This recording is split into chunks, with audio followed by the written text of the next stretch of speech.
Cette communication a pour objectif de mettre la lumière sur le ressenti des femmes immigrées non francophones face à les difficultés de communication avec le personnel médical. Nous allons donc identifier un certain nombre de difficultés rencontrées par ces femmes dans leur parcours de soins, des difficultés qui les empêchent d'accéder à des soins équitables. Nous allons, en nous penchant sur la réalité sociale de ces femmes, voir comment les dimensions du genre, d'insécurité linguistique et de diversité culturelle interagissent dans ce genre de situation. Le contexte général est celui de l'immigration. La France, comme toute l'Europe, est de plus en plus diverse et poursuit son évolution vers une société multiculturelle. Selon les statistiques de l'INSEE, la France compte 6,5 millions d'immigrés, soit environ 10% de la population totale en 2018. Les femmes représentent 52% de la population immigrée. Les immigrés originaires du Maghreb représentent 29% de la population immigrée en France. L'étude que je présente ici s'inscrit dans le cadre du programme Enquête sociolinguistique à Orléans, ESLO, et plus particulièrement dans le cadre du module Langue en contact à Orléans. La première enquête sociolinguistique à Orléans a été conduite par des universitaires britanniques dans l'agglomération orléanaise dans le but de recueillir un échantillon authentique du français parlé spontané, et ce, à des fins didactiques ou linguistiques. Et c'était vers la fin des années 60, début 70. Le laboratoire ligérien de linguistique a récupéré en 1993 l'ensemble des documents originaux. Et s'est consacré à la conservation et à la valorisation du corpus en entamant une véritable reconstruction des données, la transcription, l'indexation, le catalogage, etc. Et en partant des acquis de la première enquête, une nouvelle enquête a été mise en chantier par le laboratoire ligérien de linguistique dans le but de constituer un corpus comparable à ESLO 1. En préparant l'enquête, l'équipe du laboratoire ligérien de linguistique s'est confrontée à une nouvelle donne. La réalité linguistique de l'agglomération orléanaise a évolué ces 40 dernières années avec l'arrivée des populations allophones. Il serait inconcevable de dresser un portrait linguistique de l'agglomération orléanaise en faisant l'économie de l'étude de la vie des autres langues en contact avec le français. C'est dans cette perspective qu'a été initié le programme Langue en contact à Orléans, qui est un module d'ESLO. Le projet Langue en contact à Orléans a pour objectif de dresser un portrait du multilinguisme dans la ville d'Orléans. Il se propose de répertorier les pratiques linguistiques et culturelles des immigrés en moyen d'enquête sur le terrain. C'est dans le cadre du programme Langue en contact à Orléans que j'ai réalisé des enquêtes de terrain auprès de populations arabophones et berbérophones résidant à Orléans pour constituer un corpus diversifié.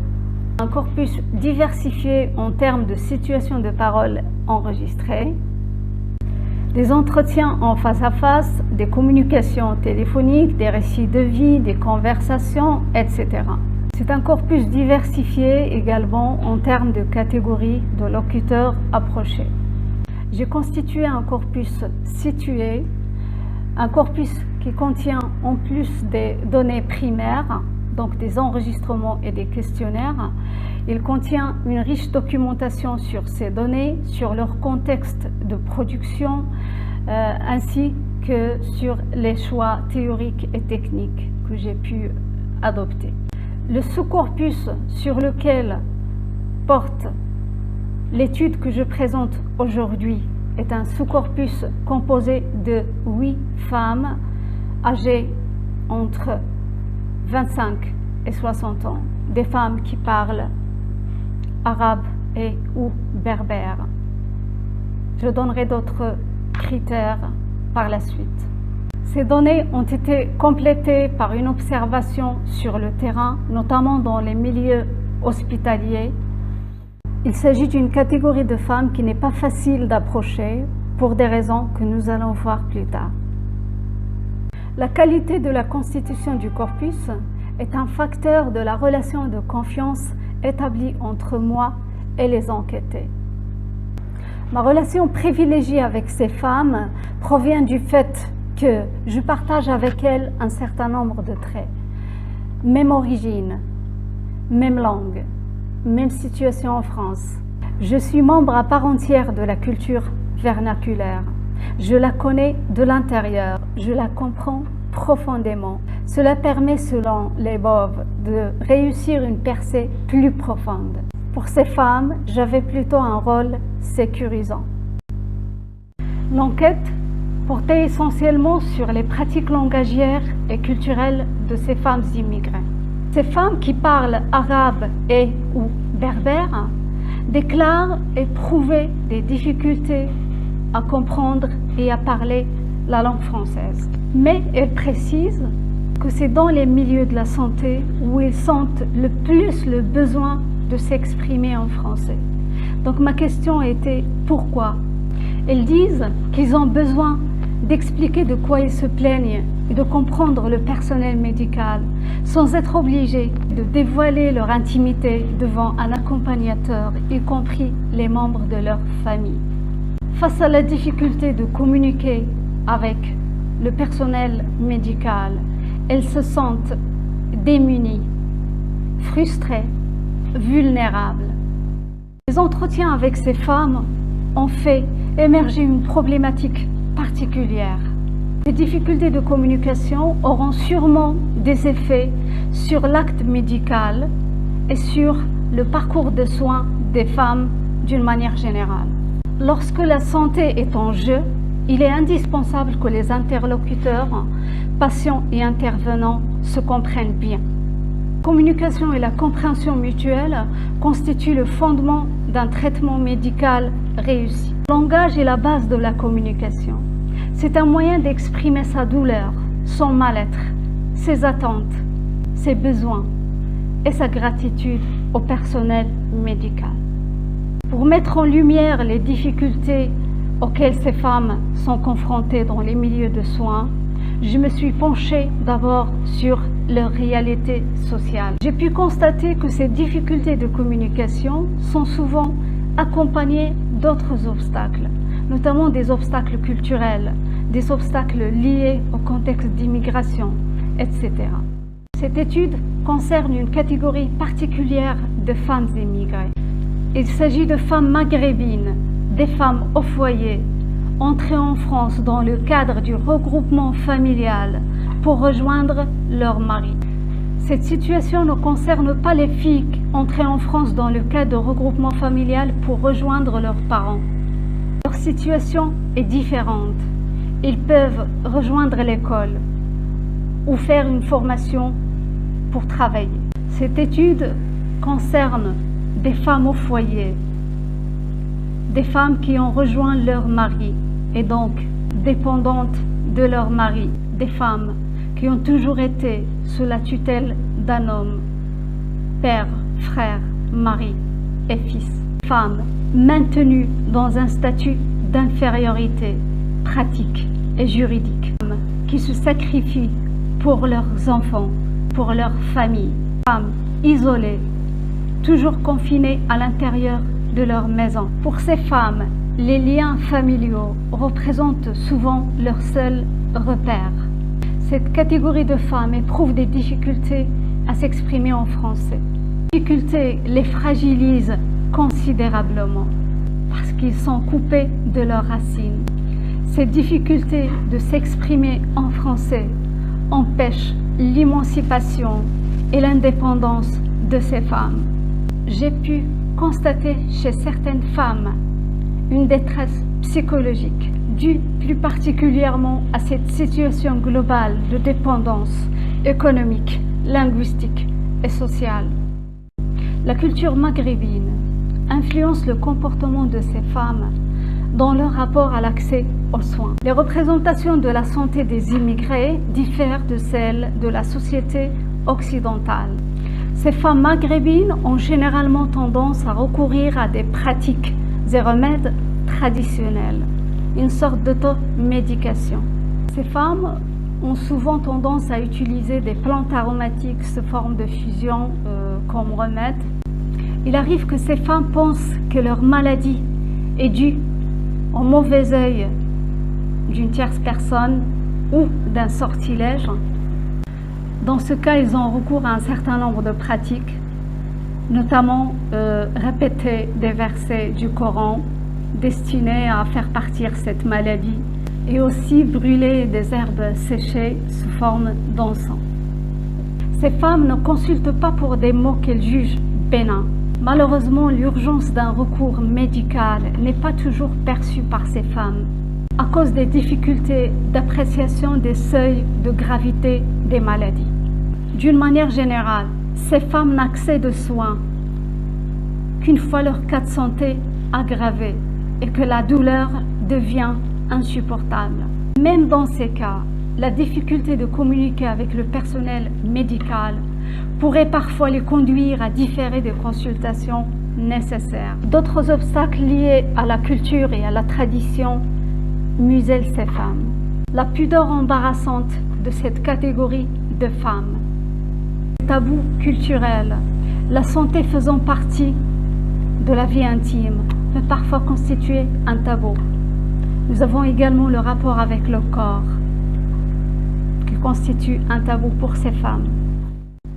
En plus des obstacles d'ordre linguistique et culturel, ces femmes sont confrontées à d'autres difficultés, notamment les difficultés liées au contexte d'immigration.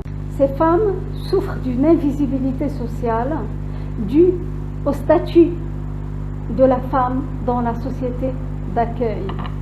Elle a toujours été considérée comme une femme accompagnante, rejoignante, mais jamais comme une personne individualisée, une personne autonome, une personne responsable, capable d'avoir des choix et de les exprimer.